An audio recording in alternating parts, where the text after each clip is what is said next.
कुछ तो दिक्कतें हैं कि आज पति पत्नी में बन नहीं रही है, कुछ तो बातें हैं कि जैसी चाहिए वैसी औलाद जन्म नहीं ले पा रही है, तो कहीं न कहीं त्रुटि तो हो रही है।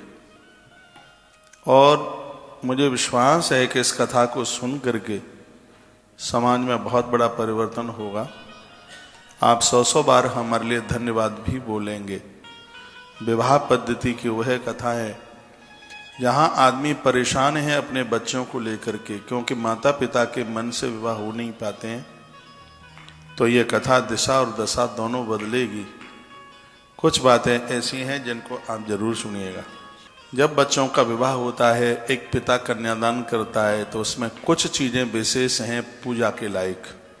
सबसे वो पहले मैं आपको बता दूं वो क्या क्या है जो विवाह में जिनको एक विशेष रूप दिया गया है।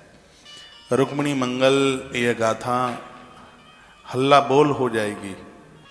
मैं शुरू कर रहा हूं। पाद त्राण विमोचनम चवर्णम वाचाचनम विष्टरम पादमम विष्टर अर्घ आचमन विधिर मधु पर्यांक न्यासो तथा गोमौ अग्नि स्वहस्तले पनविद शाखा कुसौ खंडिका कन्या दान सुवस्त्र ग्रंथि हवनम अंतरः पट परिक्रमः पुनः सप्तपदीं कृत्वा वाम दक्षिणकम तथा दक्षिणादान संकल्पम अक्षताक्षैव दापयेत।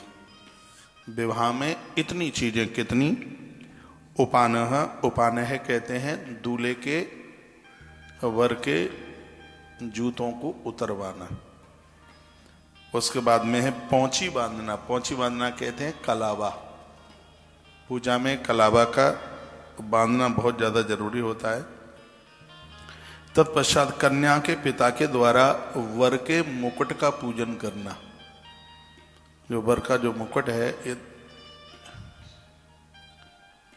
दीदी खुश हो रही है इधर, ये पीछे बैठो, नींद आ रही है तो कोई बात नहीं, चलिए चलाई रात में। तो इधर देखिए, वर का मुकुट पूजन आगे आप सुनेंगे। 5 उंगलियों से पूजन होता है। एक विधि आपके बीच में निवेदन करूंगा। पंडित जी को ना पता हो तो उन्हें आप बता भी सकते हैं। जो ये सुनोगे, ये विधि, ये वो विधि है जो ब्राह्म विवाह में जो वर्णित की गई है। जो सबसे श्रेष्ठ विवाह है ब्राह्म विवाह। कल मैंने बोला है ना, ब्राह्मो देव तथै वार्षः प्रजापत्य तथा सुरः गंधर्वो राक्षसैव पिशाचा अष्टमोवदमः।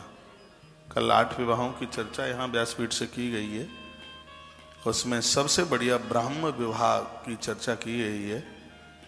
और आज के समय में भी ये ब्राह्म विवाह हो सकता है यदि समाज चाहे तो। प्रजापति विवाह हो रहे हैं, बहुत ज्यादा अंतर नहीं है। तो उसमें बेटी वाला अपनी तरफ से कितना भी दे, बेटे वाला ना मांगे तो ब्राह्म विवाह में ही माना जाएगा। तो कल ब्राह्म विवाह के ऊपर बहुत काफी चर्चाएं की गई हैं। तो ये बातें जो मैं आपको निवेदन कर रहा हूं, इस तरीके से, इस विधि के साथ में यदि बच्चों का विवाह हो जाए तो इसी ग्रंथ में लिखा है कि उस दंपत्ति के माध्यम से जन्म लेने वाली संतान के द्वारा 21 पीढ़ियां तर जाती हैं। कहते हैं ना कि संतान 21 पीढ़ियों को तारती है।